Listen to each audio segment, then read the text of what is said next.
Esto es Subterfuge Radio.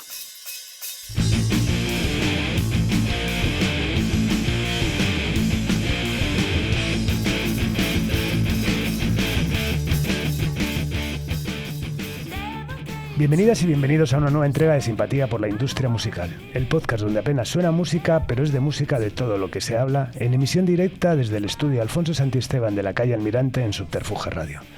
Como ya hemos visto y escuchado, hay perfiles en la industria musical que no salen en la foto, pero sin las cuales la foto directamente no existiría. El invitado de hoy es uno de ellos. Y es que detrás de cada canción que suena en una película, en una serie, en un anuncio, hay un trabajo silencioso, complejo y absolutamente decisivo. Un trabajo que conecta creación con negocio, emoción con derechos, arte con estrategia. Nuestro invitado de hoy lleva más de 2 décadas dedicado a este territorio invisible, el de la edición musical, las licencias y las sincronizaciones.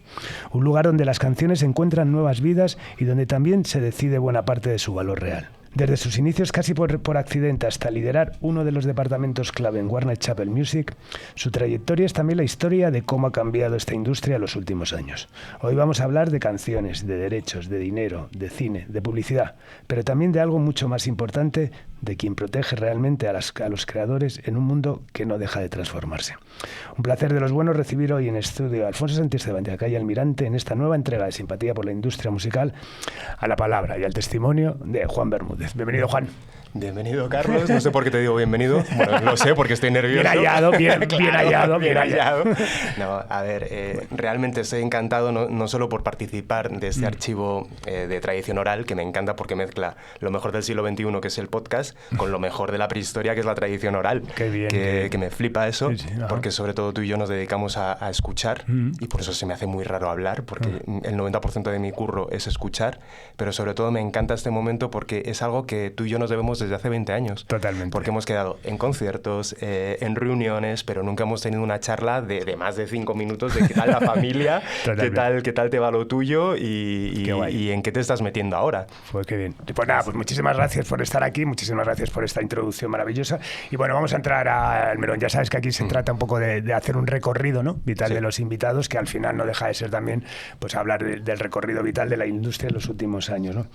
Bueno, vienes de una casa, en base a la biografía que me enviaste, donde no sonaban los clásicos canónicos. ¿Crees que te hizo escuchar la música de otra manera? Me hizo escuchar la música de otra manera, sin lugar a dudas, pero sobre todo me hizo vivir la música de otra manera. Yo es algo que camino aquí me daba cuenta, porque lógicamente estaba nervioso y estaba pensando qué te iba a contar, y me daba cuenta que mis primeros recuerdos musicales es mi madre cantando en la cocina o cantando mientras, yo qué sé, nos peinaba y cosas de estas. Y recordaba ahora que ha empezado a llover, que mi madre estaría cantando "Esta tarde vi llover, vi gente correr y no estabas tú", de Manzanero. Y me di cuenta que mi madre, cuando falleció mi padre, muchos años atrás, dejó de cantar. Y eso me impactó. ¿Cómo dejas de cantar? O sea, si es parte de la vida, si es parte de cómo nos expresamos y de cómo sentimos. Años más tarde, si llegaremos en el momento de biografía, a mí me pasó exactamente lo mismo. Pero de la misma manera que mis padres y mis hermanos no eran radicales de la música, yo no escuchaba Led Zeppelin, yo no descubrí los Stones pues hasta alguna campaña que sacarían con Caesar Rainbow, que diría, ¿y este grupo quién es? Bueno, y gracias a Joaquín Luqui en los años 90, que los llamaba los Stones, cuando en todo el resto del mundo son los Rolling. Efectivamente. Pero sí, mi madre cantaba Mocedades y mi padre, que trabajó mucho en República Dominicana, trajo cintas de un tal Juan Luis Guerra. Mira. Y cantaba cosas tan ordinarias como lo de Colegiala, que en el fondo era un señor baboso que perseguía una colegiala, o El tiburón, que si te escuchas la letra es tremebunda. ¿Y cuándo aparece la música en tu vida como algo más que un acompañamiento? En la adolescencia, sin duda alguna. De repente me meto en el instituto y todo el mundo está con Extremo Duro, con Héroes del Silencio, camisetas, letras de memoria. Yo, por supuesto, me las tengo que aprender, pero me doy cuenta de que hay algo más, de que de repente empiezo a escuchar pues Los Piratas, que las letras de Iván Ferreiro al principio, Manual para los Fieles y todo esto, me encantaban. Luego las guitarras de Paco eran espectaculares, ese contrapunto más triste, más digamos que alternativo, que era Fon, y descubrí, gracias a ellos también, el pop inglés. No solo Blur y Oasis, que era lo que tocaba, sino Ocean Colors Thin, de repente Radiohead, y por supuesto que me tenía que saber las letras de Extremoduro, de Platero y todas estas, que me las sigo sabiendo, no sé por qué cerebro mío, no me acuerdo de qué he desayunado, pero me acuerdo de las letras de Fito. Pero sí, ahí empecé a vivir la música y a ser un hooligan de la música. Y una persona curiosa, ¿no? Porque te calificas como no buen estudiante, pero sí una persona curiosa, ¿no? Muy curiosa, sí, efectivamente. Era mal estudiante, ahora seguramente dirían que tenía dislexia, me costaba leer o me costaba lo que sea, pero la verdad es que era currante y al final sacaba las cosas adelante y me di cuenta que me costaba un montón aprender inglés, pero que con las letras en inglés de repente estaba diciendo palabras en inglés y todo esto. Y a partir de ahí pues dije, oye, lo mismo, lo lúdico también me sirve. Y empecé a leer cosas que me gustaban. Y gracias a eso pues empecé a tener cierta cultura y a ir a exposiciones y es el discurso de Steve Jobs que siempre he odiado, de lo de los puntos. De que él deja la carrera, pero bueno, a él le gustaba mucho la caligrafía y gracias a eso tienes las fuentes de Apple, que él no sabía nada de esto, pero sabía de sistemas y gracias a eso tienes el sistema iOS, que pues a mí me pasó un poco lo mismo, que después de un día de pellas de irnos a fumar porros y beber calimocho, al día siguiente mis amigos querían hacer lo mismo. Y yo decía, pues yo no. Y me recorría Madrid, estas calles desgastadas de Madrid, y me iba a la Fundación Mars, o al Reina Sofía, o lo que sea, o me metía en una biblioteca y me leía un tratado sobre la arquitectura del siglo XIX, lo que sea. Y era de, soy raro. Joder, soy raro. Bueno, hay cosas personales que no me llegan porque, bueno, pues la gente prefiere tal. En tu caso, cuando me mandaste la biografía, hablas como un punto de inflexión en tu vida, ¿no? El fallecimiento de tu padre, ¿no?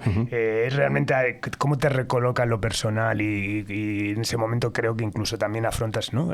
Vislumbras, ¿no? El mundo profesional, ¿no? ¿Cómo fue ese momento? Fue un momento, pues catártico, porque yo al final siempre digo que soy el cuarto de 4 hermanos, así que mis padres ya pasaban de mí brutal. Entonces a mí me crió la tele y la radio, y en ese momento que son los 18, 20, que te empieza a pellizcar un poco la vida y dices, oye, ¿a qué me voy a dedicar? Pues mi padre cae enfermo y muere. Y yo no sé hacia dónde dirigirme. Mi madre, como te decía antes, cae pues, en un shock. Lógicamente no voy a hablar de depresión, porque las enfermedades mentales es algo muy serio y no se puede banalizar. Pero yo me quedo un poco perdido, la verdad, y tengo la suerte de conseguir un Erasmus a Lisboa, que nadie quería ir a Lisboa, todo el mundo se quería ir a Ámsterdam, a Rotterdam o a Leeds, incluso a Leeds. ¿Para qué te vas a Leeds, chaval? Y yo me voy a Lisboa, que es una ciudad que en los 2000, al principios de los 2000, tú habrás estado ahí. Sí, es fascinante. Muy bonita, pero un poco chunga. O sea, un poco... Madrid, años 80, mucha droga, muchísima gente que te puede atracar a cualquier hora de la mañana, de la tarde, y ahí voy un poco a encontrarme a mí mismo y no hay grandes sorpresas. La verdad es que yo voy a Lisboa intentando tener un tercer idioma, ya que sé castellano, inglés, voy a aprender portugués, y pienso, mi hermana que curra en el Santander, al igual me consigue un puesto en Brasil, que ahora mismo Santander en Brasil es súper fuerte.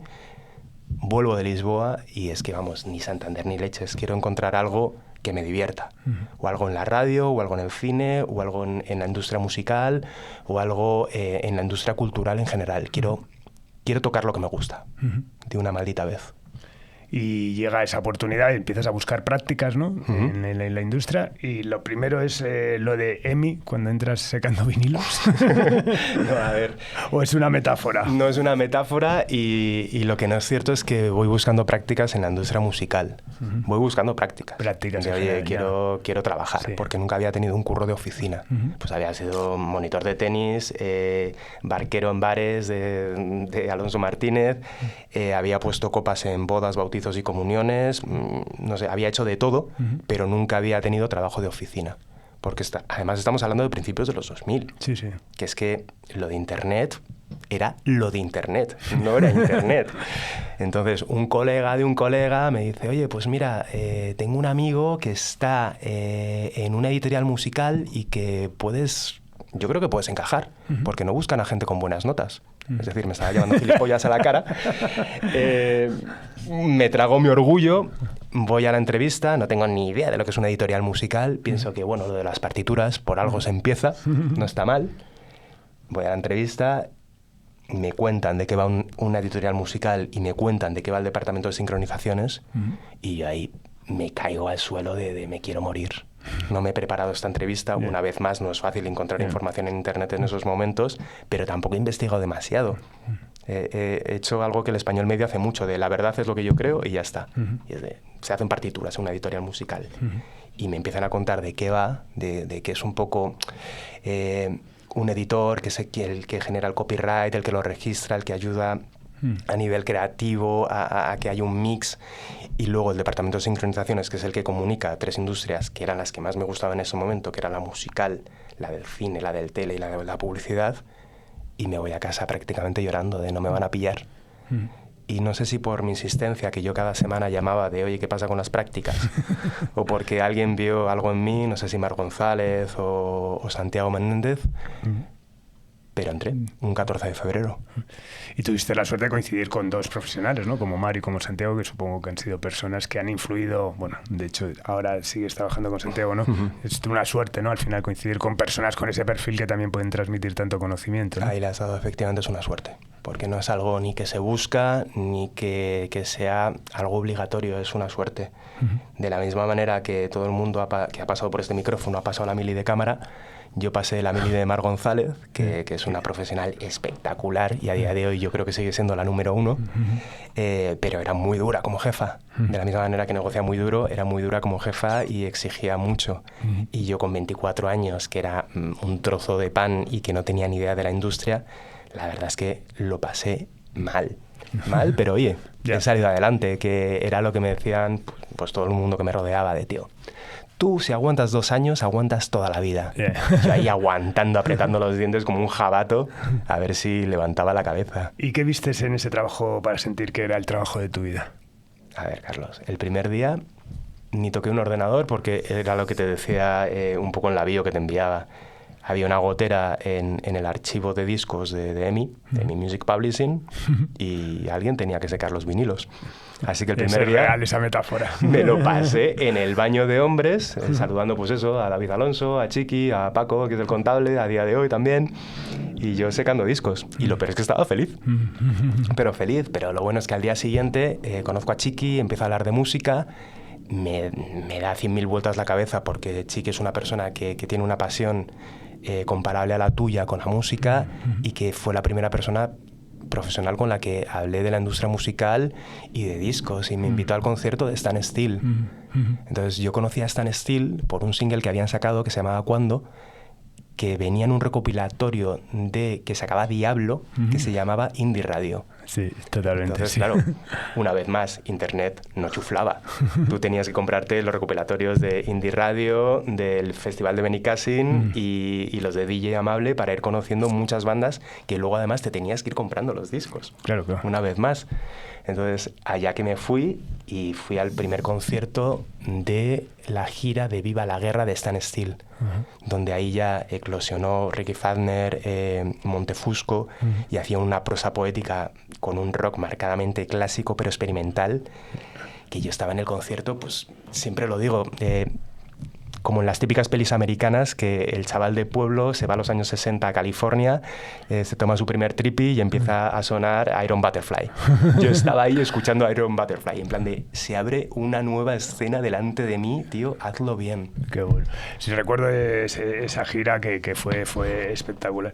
¿Y cómo recuerdas el ritmo de trabajo en esos primeros años? Empiezas a aprender, empiezas a conocer el negocio, empiezas a conocer a gente de la industria.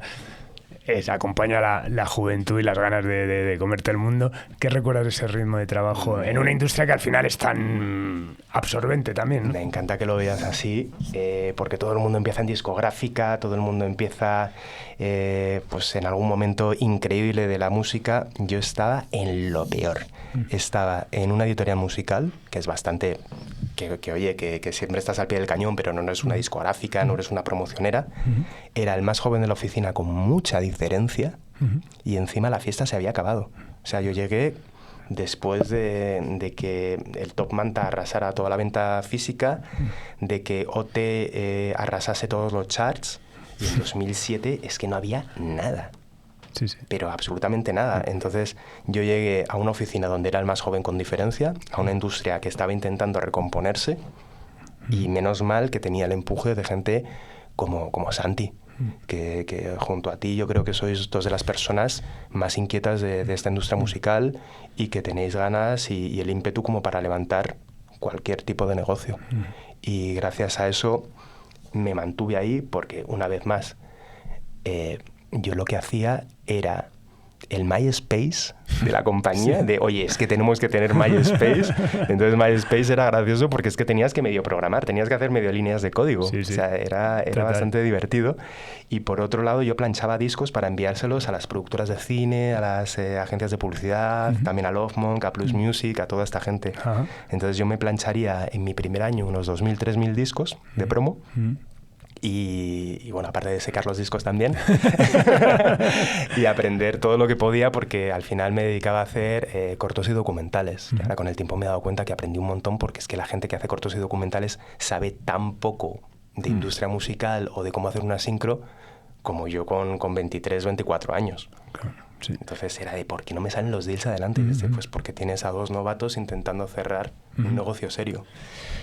Bueno, vamos a entrar un poco también, que ya sabes que también que Simpatía intento que tenga un punto didáctico, y luego ya llegamos a cuando pasas a Warner Chappell, pero vamos a volver un poco atrás. Para quien no lo tenga claro, ¿qué es exactamente una editorial musical? Una editorial musical, mira, yo siempre lo digo, sabes bien que imparto también un curso en Warner sobre industria musical. Y siempre les digo a los chavales que tienen pues eso, 20 y tantos, de oye, mira, ya sois adultos. Si no os gusta una pregunta, la podéis cambiar. Pues a mí, por ejemplo, que es una editorial musical, me resulta complejo de explicar. Me resulta más fácil explicar que es un editor. Y un editor es un agente de canciones. ¿Vale? Es alguien, es un manager del autor. Porque dentro de que en la industria musical tenemos muchas patas y muchas verticales, al final el artista-autor tiene muchas verticales de negocio, y entonces la más descuidada y la más desconocida suele ser los derechos de autor. Y ahí siempre necesitas un especialista, y tu especialista es el editor. El editor que va a conseguir que, por un lado, se registren tus canciones, tus repartos sean justos entre el resto de autores, va a conseguir tener una defensa legal de tu punto de vista y del punto de vista del copyright, va a hacer un efecto de promoción también, porque yo, por ejemplo, dentro de mi departamento de sincros, cada vez que fichamos algo, también se lo decimos a la gente de Francia, a la gente de Londres, a la gente de Miami. Por ejemplo, con Guitarrica ha sacado disco, oye, pues mira, tenemos a Guitarrica, podéis meterlo en publicidad. ¿Qué más da un editor? Un editor, sobre todo, lo que va a hacer es crecer tu catálogo, ¿vale? Soy muy poco futbolero, pero me encanta este símil, porque lo que consigue un editor es que el balón se mueva, pero tú no. Es decir, que tengas un repertorio al final de tu carrera tan bueno que tú te puedas permitir el lujo de girar solamente cuando quieras. Qué bueno, sí, sí. Y administrar, ¿qué es administrar los derechos en la práctica real? Entonces? Administrar los derechos en la práctica es algo súper especial y muy aburrido, pero si quieres que me ponga didáctico lo puedo hacer. Sí. El copyright no existe hasta que no está registrado, y el registro es complejo porque necesitas un contrato de edición. Eso es lo primero, pero para tener el contrato de edición tienes que saber quiénes son las partes. Y las partes a día de hoy son como mínimo 3 autores, que suele ser el compositor de la música, el autor de la letra y el productor, que antes no se metía como autor, pero a día de hoy es condición sine qua non. Es condición sine qua non. Sí, sí. Entonces, esas 3 partes que han grabado una canción y que seguramente es maravillosa, es difícil que se pongan de acuerdo. Entonces, el editor lo primero que hace es intentar poner de acuerdo, no a las partes, digamos, pero sí poner un poco de seso de, oye, venga, chicos, esto se tiene que registrar ya, llegad a un acuerdo rápido, si necesitáis ayuda os puedo echar un cable, pero esto es asunto vuestro. Por otro lado, hasta hace 2 días teníamos que hacer las partituras. A las GAE teníamos que entregar partitura, letra y contrato de edición, firmado por todas las partes. Firmado, sí. Y que todas las partes hayan llegado a un acuerdo de los splits del copyright, ¿vale? Entonces, ahí ya lo has registrado. No tienes nada todavía, porque la canción lo mismo ha sonado ya en Spotify, ha sonado en radio, lo mismo ya han girado con ella, y ahí hay un departamento maravilloso que es el departamento de tracking, que se dedica a buscar ese dinero perdido.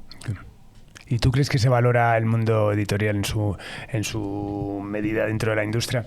Yo me acuerdo cuando hablabas de ese momento, el Tom Manta, la desaparición del formato, tal, que un día en el comité de Promusicae, un presidente, no voy a decir el nombre, de una multinacional, no voy a decir el nombre, hablaba y decía, es que las editoriales, dice, estamos en el infierno, pero la editorial es como estar en una nevera fresquita en medio del infierno, del fuego. ¿Crees que al final eso se valora en la medida del mundo editorial? ¿Quién lo valora, Carlos? Al final, yo nunca me he bajado de la multi, siempre he tenido la espinita de o bien montármelo por mi cuenta o bien currar para uno o varios independientes, pero la verdad es que el calorcito de la multi pues sienta bien, ¿vale? Y bueno, al final es que te juzga mucha gente, te juzga desde el autor que quiere renovar, de qué ha hecho el editor por mí, y te juzga el tipo de Londres que te visitó una vez al año y es de qué estás haciendo por mi compañía. Entonces, te sientes valorado en un momento determinado. Al final mi puesto es muy agradecido. Yo siempre te llamo para ofrecerte oportunidades maravillosas o pasta. Claro. O para lo contrario, de, oye, mira, te voy a defender de esta oportunidad asquerosa que tú no te manches, yo soy la multinacional malvada y te voy a proteger de esta oportunidad horrible, ¿vale? Entonces, te sientes valorado cuando haces muy bien tu trabajo.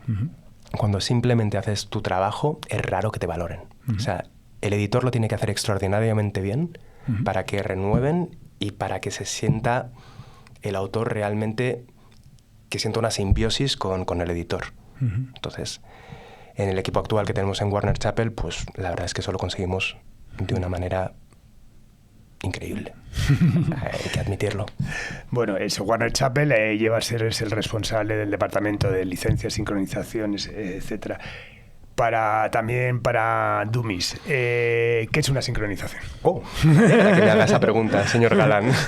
Si bien en la ley no existe el derecho de sincronización como tal, y esto es cierto, se entiende por derecho de sincronización la primera fijación de un copyright o un fonograma en un producto audiovisual. Lo cual no te enteras de nada. Básicamente, ¿qué es una sincronización? Es meter un copyright dentro de un audiovisual de nueva factura por una contraprestación económica y con el permiso de todos los derechohabientes. Entonces, ¿quiénes son los derechohabientes? El copyright lo genera un autor, pero lo administra un editor. Así que el productor audiovisual va a tener que contactar con el editor para conseguir el permiso del autor. El permiso que le da es el derecho moral, ¿vale? De la misma manera que tiene que hacer lo mismo con el fonograma, que es el productor musical, el dueño del fonograma, en este caso una discográfica, pero que lo ha generado un artista. Entonces, esas son las cadenas de derecho. ¿Qué es una sincro? Pues mira, la primera sincro que me impactó en mi vida, yo creo que fue en 2000 con Paul Thomas Anderson en la peli Magnolia, que el tío hace un guión espectacular, la peli es maravillosa, mis amigos con los que fui al cine se fueron, en plan de ¿qué es esta mierda? Yo estaba obnubilado.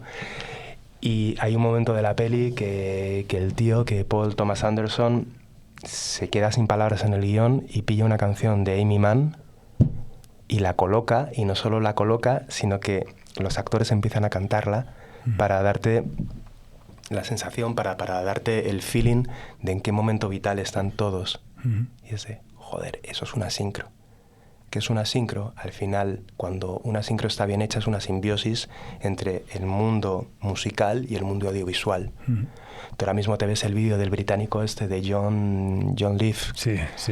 que ha hecho el exnovio de Dua Lipa, y la canción te la pones y no está mal, pero ves el vídeo y te explota la cabeza. Sí.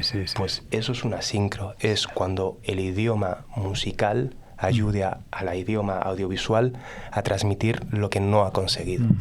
¿Y qué hace que una canción funcione en una película, en una serie o en un anuncio? La magia. O sea, ahí la gente que se quiera dedicar a la supervisión musical tiene una gran ventaja, que la IA va a poder hacerlo muy bien, pero no va a hacer la magia. La magia de que de repente estás en una escena súper violenta y te ponen una canción que es un medio tempo y de una secuencia que no vale para nada, que es un cliché tras otro, consigues crear arte. Que esto puede ser, pues, por ejemplo, Tarantino, ¿vale? Consigue transmitir muchísimo la música dentro del audiovisual. Totalmente. Bueno, ha evolucionado muchísimo, luego entraremos en temas como la IA, pero ¿cómo ha evolucionado, tú crees, la relación entre la música y la publicidad o el cine o la televisión? Wow. Pues mira, yo al final soy absurdamente fiel con las compañías. Yo creo que en EMI Sony estuve como 8 años y voy a hacer otros 12 en Warner Chappell. Y claro, la gente es de, ¿no te cambias de compañía? Y es de, uno, cuando quise cambiar me di cuenta de que hay 4 sillas, que es muy complejo. Y 2, es que esto va tan rápido que me he cambiado de compañía 5 veces sin moverme del sitio. ¿Vale? Entonces, yo cuando empecé haciendo cortos, documentales y mierdas en vinagre. Cuando Mar se fue, empecé a llevar publicidad de, wow, esto va a ser increíble. Y la publicidad me di cuenta que era aburridísima, porque era de, quiero esto, ¿lo tienes? ¿Lo puedo tener? Sí, no, era un poco mercadeo. A día de hoy sí que tengo conversaciones creativas en publicidad, pero donde es una increíble locura es en el mundo de la ficción. En el mundo de la ficción, desde Warner Chappell hemos llegado a hacer supervisiones musicales enteras. Yo he hecho supervisiones musicales para El Deseo, por ejemplo, con una serie que se llamaba Mentiras Pasajeras, efectivamente. Mi compañera Raquel acaba de hacer la supervisión musical para una peli entera de Morena, y todo eso nos da una libertad increíble que no nos apetece movernos a ningún lado. Entonces, ¿cómo ha evolucionado la relación de la música con la publicidad y con el cine? Pues antes era súper oportunista, de oye, yo tengo una canción enorme, ven a buscarme que te vas a enterar, o yo tengo un grupo muy molón, voy a colocarlo en esta campaña y qué bien para todos. Y ahora es una relación de tú a tú. De oye, los creativos hablan de su peli, de no, es que mi peli es de, oye, no, mira, hay 6 artes griegas y aceptamos el cine como 7º arte, pero la publicidad nunca se ha considerado un arte. Entonces ellos hablan de su peli, entonces te hablan de tú a tú con el artista, porque ellos se creen tan artista como el propio, pues yo qué sé, una campaña con Walls, o una campaña con Drexler, o una campaña con Valeria Castro, dicen que les va a beneficiar. Es de no. Ahora mismo estamos en igualdad de condiciones y tenemos que tener una conversación de tú a tú. ¿Y qué crees que buscan realmente cuando buscan una canción? Porque creo que hay mucho de arte y sobre todo, bueno, últimamente creo que hay sincronizaciones realmente gloriosas. Hablabas de esta de Magnolia, pero bueno, ya, por ejemplo, yendo aquí a España, creo que Carmen Rodríguez, por ejemplo, está haciendo cosas maravillosas. Paulina, esa en El Cuerpo en Llamas, con esa canción de Maciel, a mí es que me parece, mira, se me pone la carne gallina todavía. O sea, que realmente eso. Pero luego también hay mucho de, tengo 1.000 euros y ¿qué me das por esto? ¿No? Y, o sea, que hay mucho también de estrategia, digamos, económica, ¿no? Es decir, tengo esto y tengo que completar con música. ¿Qué crees que realmente buscan cuando buscan una canción? Pues hay para todos los gustos, porque hay muy diferentes escenarios. Tienes la persona que sabe perfectamente qué canción quiere y que se la tienes que conseguir a toda costa, y es muy difícil que le consigas cambiar de opinión. Luego hay muchas veces que nos piden ayuda de una manera velada, pero nos piden ayuda porque están haciendo una serie para gente muy joven y el supervisor musical o el productor o la directora son puretas, como yo, y no saben lo que escuchan los jóvenes de hoy en día. Jóvenes de hoy en día. Por fin he llegado a esa edad donde puedo decir jóvenes de hoy en día. Me encanta. Y claro, lo que te están pidiendo es ayuda, de, oye, ayúdame. Entonces les envías playlists para un poco que se den cuenta de qué se escucha, de cómo deberían musicalizar la serie, ¿vale? Y luego hay veces que hay un bloqueo creativo y que te piden directamente ayuda de, oye, tengo esta escena, no me funciona. Pues como le pasaba a Kubrick con la escena de la violación de la naranja mecánica, de no me funciona, hasta que uno de los actores empezó a cantar Singing in the Rain. Esa canción desbloqueó la escena. Pues hay muchas veces que una canción desbloquea. Claro. Y eso es maravilloso. Entonces, lo más radical que he vivido es cómo la música que se graba a 100 metros de este estudio de repente viaja. Y no viaja como viajaba un Alejandro Sanz en los años 90 a Latinoamérica. Viaja que de repente hace 3 meses estuve en una call con Spike Jonze y Guitarrica de la Fuente para cerrar una campaña con Apple. Qué pasada. Es una pasada, efectivamente. Solamente eso, ¿no? Ya, es que después, vamos, salga o no salga, vamos. Joder, Spike Jonze, qué bien. Y Guitarrica, que es que me lo llevo a casa, que es un tío estupendo. Qué bueno. ¿Y qué diferencia hay? Porque al final se habla de sincronizaciones, tal esto. ¿Qué diferencia? Y, por ejemplo, a nosotros, ¿no? Como Subterfuge nos llega una propuesta de sincronización para un anuncio, para el cine o para la televisión. Pero claro, detrás, me imagino, es muy diferente, ¿no? Trabajar con una agencia de publicidad, trabajar con una productora de cine o con un canal de televisión, ¿no? ¿Es muy diferente realmente? Es súper diferente, ¿vale? El diálogo, la conversación es completamente diferente. Por ejemplo, voy a hacer algo que la gente no suele hacer en este estudio Santi Esteban, que te voy a apelar a ti, Carlos. Esta semana he hablado con un amigo nuestro, con Ventosa, porque está con una campaña y que quería una canción y que no sé por qué no están consiguiendo esa canción. Me viene guay porque no es de Warner Chappell. Así que le he ofrecido un montón de repertorio, fijándome sobre todo en el riff inicial. Y en esta casa hay un par de bandas con unos muy buenos riffs iniciales. Y he ofrecido canciones de Dover, de On Drop, de Sexy Sadie. Todavía no tenían el pero también he ofrecido la antigua banda de Nixon, ¿cómo se llamaban los de Chup Chup? Australian Blonde. Eso es Australian Blonde, menudos discazos. Y luego con la Costa Brava, espectacular. Y es una alegría. Claro. O sea, porque al final mi presupuesto que lo hace, quiero esta canción Giri y te la doy.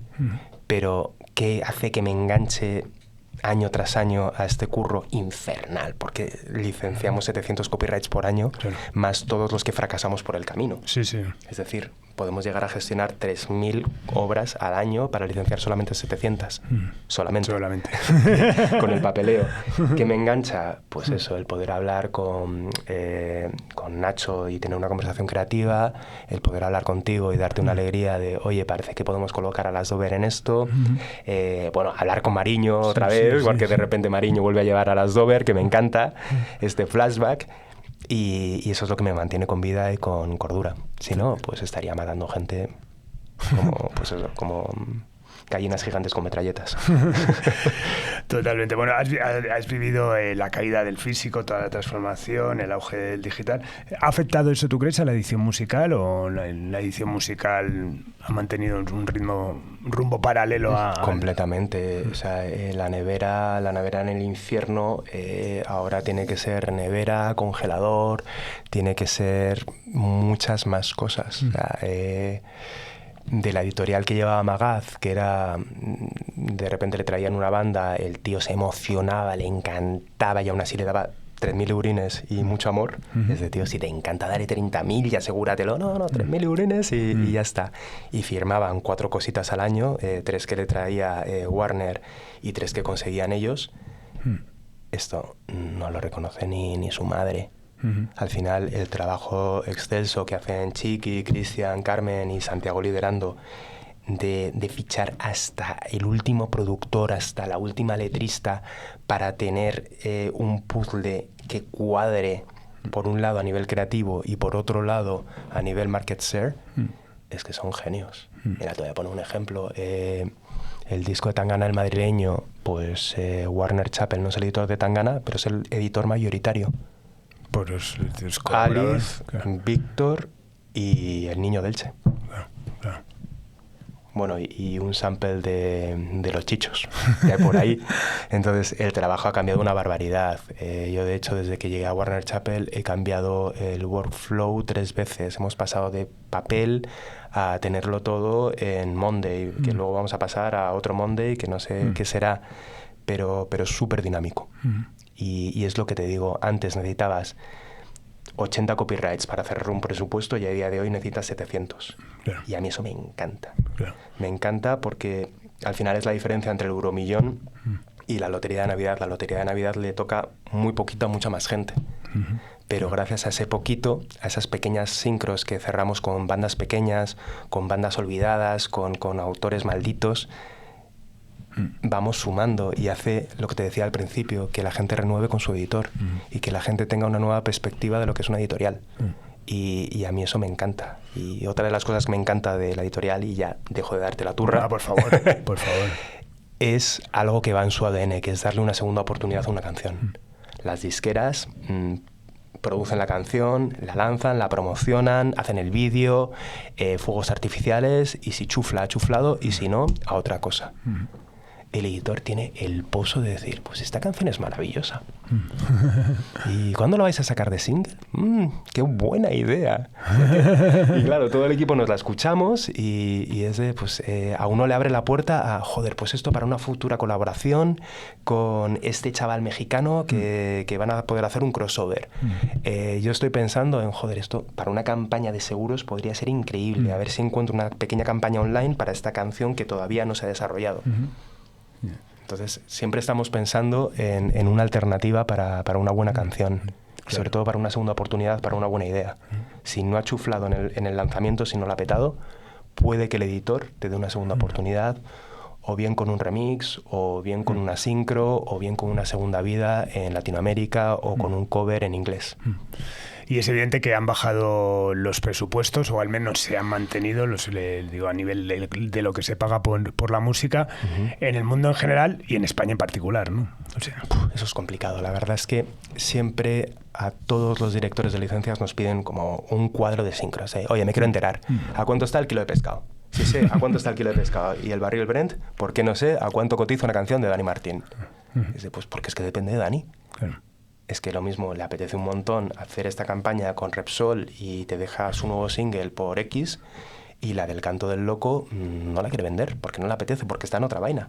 Entonces es imposible hacer un cuadro. Claro. De la misma manera que es imposible saber dónde están los precios, porque es que además, Carlos, antes había un único autor, como mucho un autor y un compositor. A día de hoy hay 3, 4 autores. Entonces es raro el copyright donde tú eres el único interlocutor. Entonces el precio no depende de ti, depende de tu autor, del editor contrario, del autor díscolo que no ha firmado contigo y del sello. Y luego ya del cliente, que la productora musical, la productora audiovisual quiera pagar, o la agencia quiera pagar. Entonces de repente te encuentras con que una canción que está en precio, la productora de la serie no quiere pagar, y de repente te encuentras con una canción que está completamente fuera de mercado, que es una locura. El CEO de la compañía la quiere para la campaña, y la quiere, y la paga. Entonces, ¿quieres saber la verdad? No puedes tolerar la verdad. La verdad es que no hay un cuadro, la verdad es que es difícil llevar la evolución de los precios, la verdad es que el mercado de la ficción ha evolucionado tanto que antes no había mercado y ahora sí, y se ha estabilizado. Ahí sí que estamos intentando hacer un esfuerzo por ver qué precios estamos dando y, lógicamente, cómo elevarlos, porque la vida ha subido y nosotros nos debemos a nuestros autores, y nuestros autores tienen que cobrar más. Pero, por ejemplo, la publi es algo rarísimo. A mí, si me piden una canción, lógicamente les voy a dar una cifra. Pero si me piden repertorio con una cifra cerrada, yo tengo que buscar un repertorio que piense que puede entrar dentro de esa cifra. Entonces, ya estás manoseando la tendencia del mercado. Total. Pero es increíble. Y en todos los mercados pasa igual. De hecho, en UK es algo divertido porque ves los precios y es de, oye, esta canción me resulta muy barata, esto es un hit mundial y la están vendiendo muy barata, pero claro, no te das cuenta que en el fondo es una banda de Manchester de los años 80 que para ellos es como, pues yo qué sé, seguridad social. Sí, claro. O sea, que mataste por ir a un concierto, pero para ellos son, pues eso, claro, seguridad social de esta gente maravillosa y encantadora, y es de, oye, que si quieres hacer esta campaña por 30.000 libras, oh, sí, claro, estupendo, y te la hacen. Bueno, vamos a llegar al momento de la IA. La verdad es que me encanta, ¿no? Porque ahora mismo estamos viviendo, pues eso, la eclosión, ¿no? De todo lo que implica la inteligencia artificial. Y sé que va a ser muy reconfortante escuchar esto dentro de 100 años, ¿no? Sí. Y en este momento, pues, la ingenuidad de hablar algo que, bueno, evidentemente ha llegado para transformar el mundo, ¿no? Pues como hace 2 años hablábamos del blockchain y los NFTs, como que iba a ser la gran revolución. Y ¿dónde están los NFTs? ¿Dónde están? No están. ni están ni se les espera, ¿no? Bueno, ¿está el riesgo del concepto de autoría con la inteligencia artificial? Está el riesgo, sí, efectivamente. Al final, todas estas inteligencias artificiales tienen que beber de algún lado. y lógicamente beben de lo que existe y no hay un control para que beban de donde están bebiendo. Nunca había dicho tanto la palabra beber. El caso que es muy complicado y el problema que tenemos es dicotómico. Queremos ser Estados Unidos, donde legislan a posteriori, o sea, primero desarrollan, generan una industria y luego ya es de, hemos generado un monstruo, vamos a arreglarlo. O queremos ser como Europa, que primero se preocupa en la legislación y se queda muy atrás en los desarrollos. Entonces, como siempre hay un camino intermedio. Entonces, ¿cuál es? Si lo supiese no estaría aquí. Estaría pues en mi mansión del piso tomándome un café tranquilamente. Pero el caso es que estoy aquí, entonces no sé cuál es la solución. Yo lo que te digo es que hay dos extremos. El viejo oeste, que no hay ley, que es tú desarrolla, que ya legislaremos, y luego la vieja Europa, que siempre está pensando cómo hay que legislar, cómo hay que proteger, y muy rara vez piensa en el desarrollo. Entonces, ¿cuál es mi punto de vista? Que al final la maquinita va a tener que aprender de algún lado y va a aprender de tus canciones. Entonces, si vas a aprender de mis canciones, que sea algo trazable y que si se va a utilizar con algún cometido comercial, que por favor me consultes. ¿Vale? Entonces, ¿cómo se va a monetizar eso? Desde el punto de vista autoral, yo lo veo un poco pues como una copia privada. De, oye, mira, al final todas estas canciones que ha generado la maquinita han generado X millones de euros que habrá que repartir entre los autores originales en los que se han basado. Claro, de los que han generado esas fuentes, ¿no? Entonces, desde el punto de vista de la disquera, ellos lo tienen muchísimo más claro. Al final, ellos tienen acuerdos de exclusividad con sus cantantes, y me gusta decir cantantes porque lo voy a explicar ahora, donde cada grabación que se pueda comercializar, ellos tienen derechos económicos sobre ellas. Entonces dicen, oye, mira, si vas a hacer una canción con la voz de Dua Lipa, de Ed Sheeran, o yo qué sé, o de Álvaro de Luna, me da igual, todos esos derechos fonográficos van a ser míos, todos los que generen YouTube y todos los que generen Spotify, y además voy a tener el derecho de quitarlo. ¿Vale? ¿Crees que estamos preparados legalmente para la que nos viene o crees que se debería cambiar, ya adoptar medidas legales que bueno, ya se adelanta un poco antes para proteger, ¿no? Mejor a los creadores? Me encanta que me hagas estas preguntas tan legales porque yo siempre me he llevado muy bien con los abogados y nunca lo he sabido por qué, pero sí, al final yo creo mucho en Santo Tomás de Aquino, que creía en el derecho natural. Al final lo que a ti y a mí nos parece lógico es lo que se debería legislar. Entonces, el problema es que nuestro cerebro, o sea, la ciencia avanza, pero yo no. Otra vez, volviendo a los vegetales. Sí. Entonces, nuestro cerebro todavía es que no sabe asimilar la que se nos viene encima. ¿Cómo, sin saber, tú como individuo, como consumidor o como creador cultural, no sabes asimilar lo que se está viniendo, cómo lo vas a legislar? Claro. Es que es una absurdez. Entonces, por eso el modelo americano yo nunca lo desdeño, porque en el fondo tienen razón. Es de, oye, deja que fluya y ahora ya veremos. Pero claro, los europeos tienen muchas razones de, oye, si dejas que fluya, lo mismo se come tus derechos de autor y tus derechos de fonomecánicos de productor musical. Entonces, es un debate muy complejo y no me importa decirte que estoy muy perdido, pero muy interesado como tú. Totalmente, sí, lo comparto totalmente. Bueno, por ir terminando, dices que este trabajo es 80% pasión y 20% obligación. ¿Qué pasa cuando se rompe ese equilibrio? Pues tienes una crisis del carajo. Porque otra vez, volviendo a mi vida personal, yo a los 20 perdí a mi padre, a los 30 y pocos perdí a mi madre y se me acabó la música. No me apetecía. Es que no me apetecía escuchar música, es que me dolía. Yo creo que me hacía sentir y yo en ese momento no quería sentir. Y fue complicado porque además fue un momento en el que el paradigma estaba cambiando. Estábamos yéndonos del pop anglo, además, que lo abarcaba todo y que las bandas locales incluso intentaban ir hacia el pop anglo, a que de repente el reggaetón, el urbano y lo latino invadía. Entonces, para mí fue mi peor crisis laboral, porque no me apetecía escuchar música, no tenía esa sensibilidad y encima todo lo que venía se me hacía extraño. ¿Cómo lo superé? Pues lo superé como lo hacemos todos, con amigos, con un grupo de trabajo excepcional. Yo en ese momento estaba currando con Marjorie Secker, que actualmente está en Amazon, y luego empecé a currar con Miki Torán, que actualmente está currando con GTS y Aitana. Y gracias a ellos, que me fueron sacando adelante, yo conseguí salir adelante y recuperar esa pasión. Pero ya es una pasión adulta. Yo, Carlos, no me importa admitir que ahora me lo tengo que currar mucho para estar el día en música. Pero y Dios que estoy al día en música. Claro, totalmente. Que tú y yo podemos hablar tranquilamente horas y horas de tendencias, de bandas actuales, y de qué te gusta más y de qué te gusta menos, y sobre todo a qué te recuerda. Exacto, porque ya tenemos suficiente background para saber de dónde vienen. Exacto. Y yo creo que fue mi momento más maduro en la vida, decir de, oye, mira, hay veces que las pasiones, que el amor necesitan trabajo. Y le puse trabajo a la pasión. Totalmente. Qué bueno. Pues te iba a preguntar para terminar eso, ¿no? Después de 20 años, ¿qué te sigue emocionando de una canción? ¿Qué me sigue emocionando de una canción? Pues las cosas más idiotas. O sea, desde una letra que me hace gracia, pasando por una melodía que te engancha, pasando a... Tío, esto se parece demasiado a la inspiración. La inspiración es esta, ¿verdad? Me encantan los días de escucha. Los días de escucha yo me los preparo mucho. 1, intento no escuchar lo que me van a poner. Y 2, elijo bien los zapatos. Porque claro, tú estás delante del autor que te pone la canción y no le quieres mirar a la cara para poner cara de póker o lo que sea, yo qué sé. O de repente te acuerdas de que tienes que comprar el pan y pones cara rara y el que te mira de no te ha gustado ese acorde. Y dices, no. Entonces te miras los zapatos y te pasas hora y media mirándote los zapatos. Sí. Intentando no decir estupideces ni obviedades. Yo rara es la vez que lo consigo.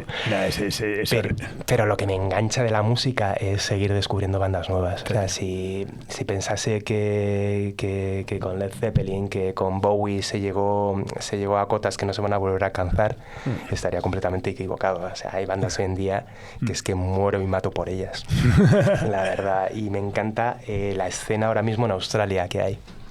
Tienes muchísimas bandas y tienes una emisora musical que se llama Triple J, que te pone unas cosas y que te hace recuperar la fe.